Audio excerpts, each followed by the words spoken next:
आज हम कैपेसिटर के बारे में बताएंगे कि कैपेसिटर इलेक्ट्रिक सर्किट में क्या काम करता है। यहाँ देखिए ये लिखा हुआ है कैपेसिटर। कैपेसिटर को हिंदी में संधारित्र कहते हैं। कैपेसिटर है क्या चीज़?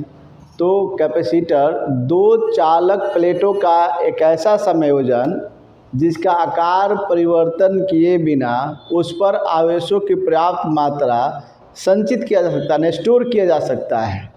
ठीक है, कैपेसिटर क्या है? तो कैपेसिटर दो चालक प्लेटों का, जैसे दो चालक प्लेट है, जैसे मान लीजिए कि एक ये चालक प्लेट है और एक ये चालक प्लेट है, और यहाँ से एक सप्लाई ये निकलेगा, यहाँ से एक निकल जाएगा, और किसी इसको कवर में रख देंगे और इसके बीच में डाई इलेक्ट्रिक इंसुलेटिंग मटेरियल डाल देंगे। ठीक है, तो डाई इलेक्ट्रिक इंसुलेटिंग मटेरियल डाला जाएगा इसमें, तो ये पावर को स्टोर करेगा, यानी कि इलेक्ट्रिसिटी को स्टोर करेगा, चार्ज को स्टोर करेगा, इसलिए इसको कैपेसिटर कहते हैं। कैपेसिटर दो चालक प्लेटों का, देखिए दो चालक प्लेट है, कैपेसिटर दो चालक प्लेटों का एक ऐसा समायोजन है जिसका आकार परिवर्तन किए बिना उस पर आवेशों की पर्याप्त मात्रा संचित यानी स्टोर किया जा सकता है। तो उस माध्यम को हम क्या कहते हैं? उस डिवाइस को कैपेसिटर कहते हैं। उस डिवाइस को क्या कहते हैं? कैपेसिटर कहते हैं। फिर से सुनिए, कैपेसिटर क्या है? दो चालक प्लेटों का एक ऐसा संयोजन जिसका आकार परिवर्तन किए बिना उस पर आवेशों की पर्याप्त मात्रा संचित यानी स्टोर किया जा सकता है। तो उस डिवाइस को, उस यंत्र को हम क्या कहते हैं? कैपेसिटर कहते हैं। ठीक है, कैपेसिटर का मतलब समझा गया। अब ये इलेक्ट्रिक सर्किट में क्या काम करता है इसके बारे में बताएंगे। तो पहले हम इसको समझते हैं कि इसकी धारिता के बारे में, यानी क्या है? कैपेसिटेंस ऑफ कैपेसिटर, संधारित्र की धारिता। संधारित्र की धारिता का मतलब होता है ग्रहण करने की क्षमता। जैसे ये ग्रहण कर रहा है, स्टोर कर रहा है, तो कितने मात्रा में स्टोर करेगा, ये इसकी कैपेसिटेंस पावर हम क्या कर सकते हैं? उसको डिफाइन कर सकते हैं कि कैपेसिटर की कैपेसिटेंस क्या होता है।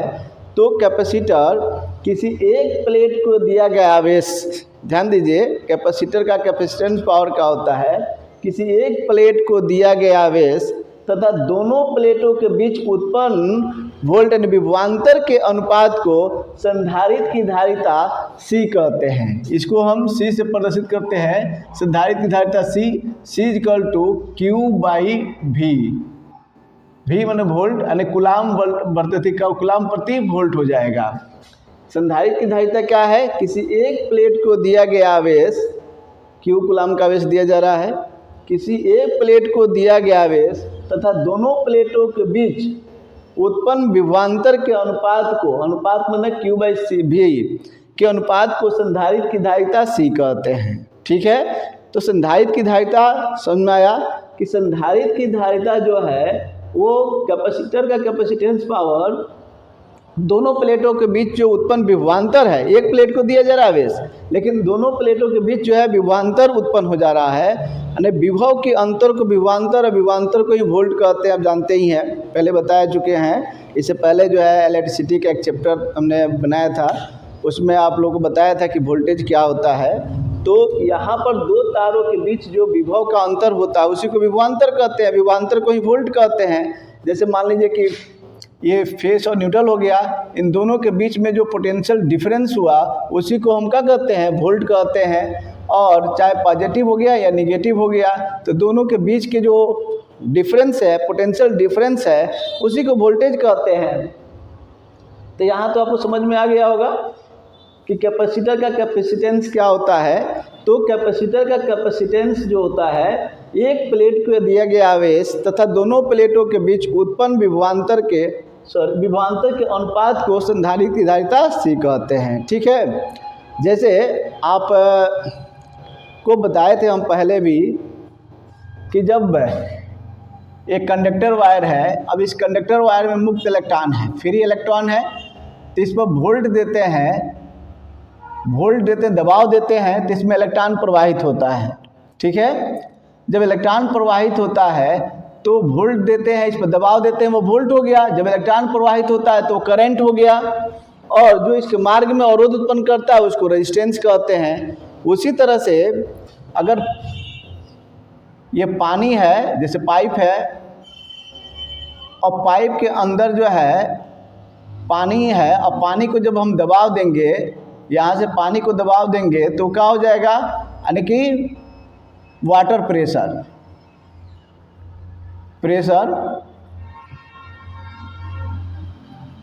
और उस वाटर प्रेशर से पानी के अणु आगे जाने लगेंगे। जिस तरह से इलेक्ट्रॉन जा रहा था तो इलेक्ट्रॉन जा रहा था तो उसको इलेक्ट्रिक करंट, और पानी जाएगा तो उसको क्या कहेंगे, वाटर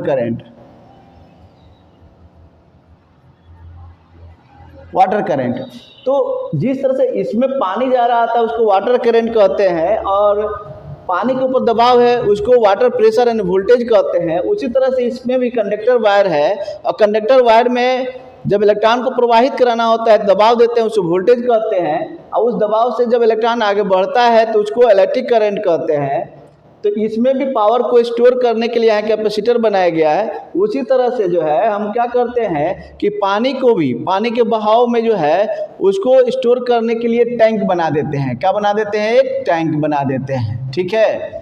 तो टैंक जो बनाते हैं तो टैंक कितना मात्रा में पानी को ग्रहण करता है तो उसको भी हम क्या कहते हैं, धारिता कहते हैं। आप देखे होंगे बड़े बड़े जो है टंकी ऊपर बनाए गए रहते हैं, और उस टंकी के ऊपर लिखा होता है 50,000 गैलन धारिता, यानी कि उतना पानी वो स्टोर कर सकता है। उसी तरह से ये भी जो है क्या होता है कि इलेक्ट्रिसिटी को स्टोर करता है, इसलिए इसको कैपेसिटर का कैपेसिटेंस कह सकते हैं, ठीक है। अब आपको हम इसके यूनिट के बारे में बताते हैं कि इसका यूनिट क्या होता है, कैसे हम मापते हैं। जैसे अभी हमने बताया कि पानी का जो टैंक बनाया गया था तो उसको गैलन 50,000 गैलन लीटर बता दिए आपको, कितना जो है क्या होता है, धारिता उसका होता है, उसका यूनिट लीटर में हम नाप दिए हैं, गैलन में और लीटर में। यहाँ पर हमने यूनिट ऑफ कैपेसिटेंस को हमने लिखा हुआ है, तो इसका बड़ा मात्रक जो होता है वो है फैरेड। क्या होता है, फैरेड। उससे छोटा मात्रक जो होता है माइक्रो फैरेड, जिसको सिंबल से म्यू एफ कहते हैं, इसको MFD भी बोलते हैं इसको। और ये माइक्रो फैरेड को अगर हम फैरेड में बदलते हैं तो एक माइक्रो फैरेड जो है फैरेड में होगा तो 10⁻⁻6 फैरेड के होगा। कितना होगा, 10⁻⁻6 फैरेड के।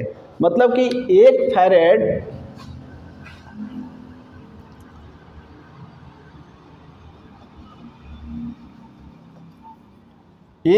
फैरेड बराबर 10⁻6 माइक्रो फैरेड के।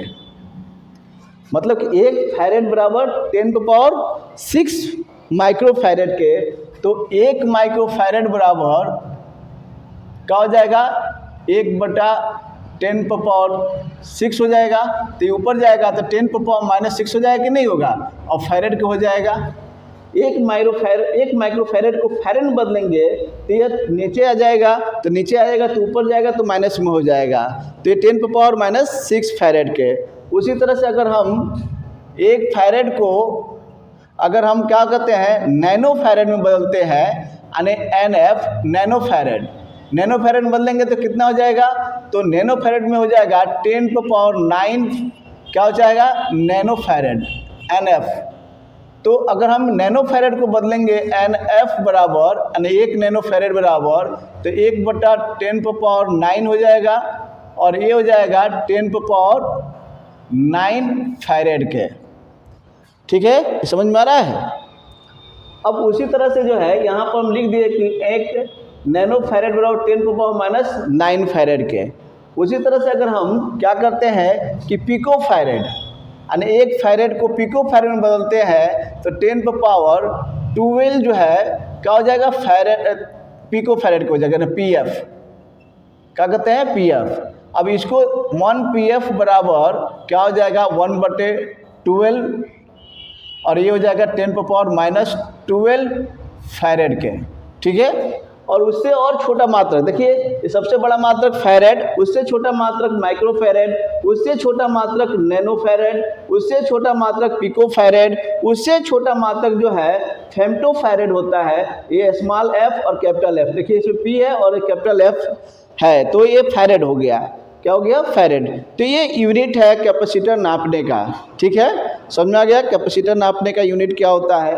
तो अब इस बाद हम बताएंगे आपको कैपेसिटर का कैपेसिटेंस पावर की निर्भरता। ठीक है।